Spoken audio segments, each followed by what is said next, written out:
start mewing. Young Skywalker.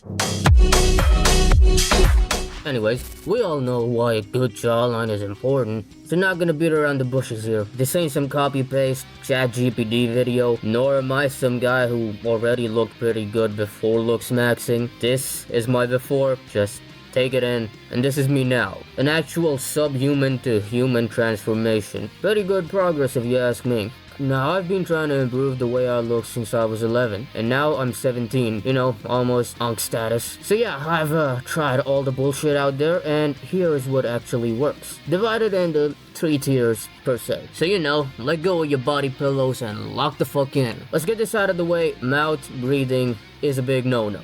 Stop it.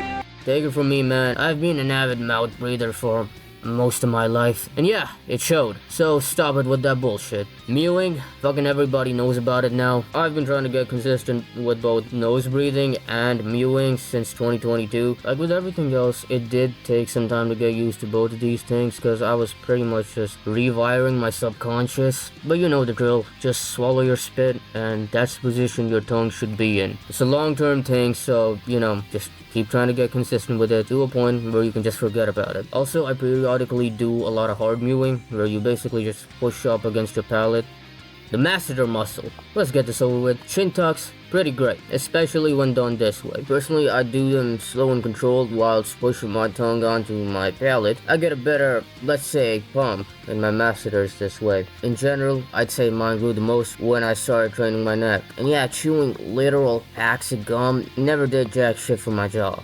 For neck training, I mainly did these 2 exercises. Both pumped the shit out of my masseters. Plus, neck training in general is gonna make you more attractive, so yeah, I don't see any reason not to do it. And these were just some basic exercises for neck that I started with, but the rabbit hole goes way deeper than that. There are way more exercises out there. Let's talk about chewing. Now you can tell that my left side is more developed than my right side, and yeah, it's because I predominantly chewed food with only my left side for years on end, due to some stupid dental issues, which yeah, I've changed now since 2023. Still, my right side has some catching up to do. That's how much of a difference it makes. I'll talk about diet in a bit, but I do eat a lot of tough and gamey foods that you need to chew the shit out of, such as reheated carbs. This shit is underrated as hell. I'm not gonna go into science of this, but reheating your carbs over and over again tends to make them tougher and more resistant. As for my form for chewing food, just the classic, slow eccentric and concentric, with pauses at the point of most tension. And you know, do it every day.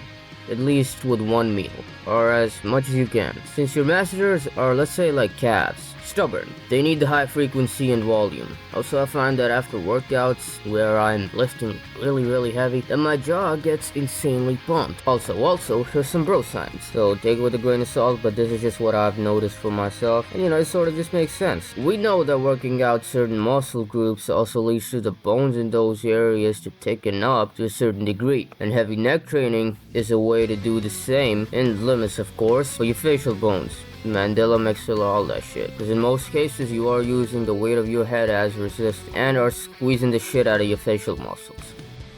Little editor's note here, since you're basically using your facial muscles as stabilizers during neck training and heavy, high-intensity training in general, we know that stabilizer muscles still apply resistance. Since they are still active to a certain degree, they do apply resistance to the bones, leading to a chance for bones to thicken up. Bro science, I know, but so this may work or this may not work. Anecdotally, I have seen some difference in my own face, but you know, train your neck. It won't do you any harm, and this may be a positive sort of side effect of it. Let's call it facial bone hypertrophy per se. You know, your facial bones just thickening up and shit. Speaking of bones, testosterone. HGH plus androgen receptor sensitivity equals good facial bone structure. Not gonna bullshit you with the basic advice. Here's what I found to work for me. High doses of sunlight for vitamin D. Fasting for a prolonged period of time, mainly 24 hours to 48 hours, something like that, to rid my body of toxins that you get from carbs and shit.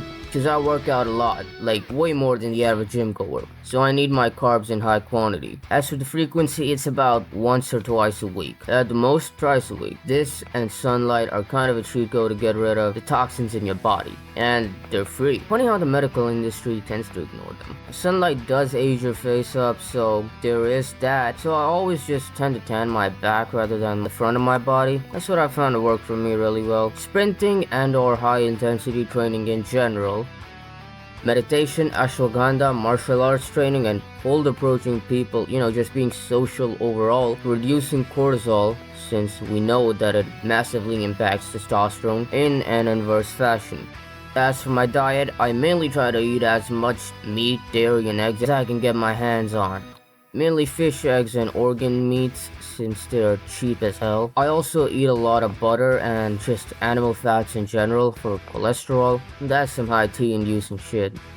Organ meats, mainly liver and heart. I eat a lot of these foods and then whatever my mom makes on top of that. I tend to not bitch about that shit. Also drinking coffee is shown to increase androgen receptor sensitivity. And of course the classic, sleep. Yeah, I got nothing to add on that. Just sleep a lot. I'm still not the best at it, but yeah, one thing I have seen is that napping throughout the day, I'd say, is pretty goated. Correlation for all of this being that my brow ridge grew forwards when I started optimizing these things. My grip strength increased all the way up to 150 pounds. Like before that, I couldn't even close a 100-pound hand gripper, and that is really shit. Let me just put this out there, right? If your grip strength isn't even 100 pounds, yeah, you got problems, man. You got problems. Now, tumbling. Tried it, didn't work. Researched about it, saw the anecdotes. Yeah, pretty much bullshit. And by all means, my palate is still pretty narrow, and teeth also crooked. So I'm gonna get a palate expander and braces in due time, since, that isn't bullshit. Now let's talk about a pretty big flaw of mine, which is chin projection. I'm pretty much just gonna live life as the healthiest version of myself, keep doing all the habits, keep doing all the good shit, try to get my bones to still grow as much as they can, until I get my hands on some dough. Cause yeah, I do think in the future, I'll be getting a Trimax surgery. Cause hey man, I went from an actual subhuman to a human. Now it's all about ascending from a human to a PSL god. Anyways, now here are some soft maxes that I've tried that have actually worked. Icing my face in the morning and using aloe vera gel, as well as eating garlic at night to reduce inflammation. For hollow cheeks and shit. Also, since I fast for like a minimum till 5 p.m, I look fairly angular throughout the day. It's only at night where my face buffs up. Also, I wear glasses periodically and have a longer hairstyle to cover up my nose, and also I shave my face, which helps with facial harmony and shit. Bone smashing. Haven't tried it. I might though, considering there are some good anecdotes for it, and well, it all depends on my mental health pretty much. And yeah, that's pretty much it. Conclusion. Just human max, bro. Try to live life like an actual human being, not a spurg. And don't fall into this whole giving up because of your genetics thing, cause hey, I'm pretty mid. I'll admit it. Even after all of these years of work, I'm still mid. The point that I'm trying to make is, I'm still trying. The sheer volume alone. By all means, I wasn't even supposed to be here. Not even this level. I was born and raised to end up as a 3 or 4 out of 10. But I still made it to a 6 per se. Okay, 5.5. Which is better than nothing. And hey, it's all uphill from here anyway. Progress you make will always keep stacking up. No matter where you start from, there is always progress to be made. So stop being insecure. Put in the work, cause chances are if you're watching this video, you're a lot like me. And buddy, we have to put in so much more effort than all the chads out there to even get to a point where life is on easy mode. David Goggins this shit. So you have no excuses. Anyways, drop a comment below and like and subscribe, all that YouTube shit. See you in the next one. Ka-chow.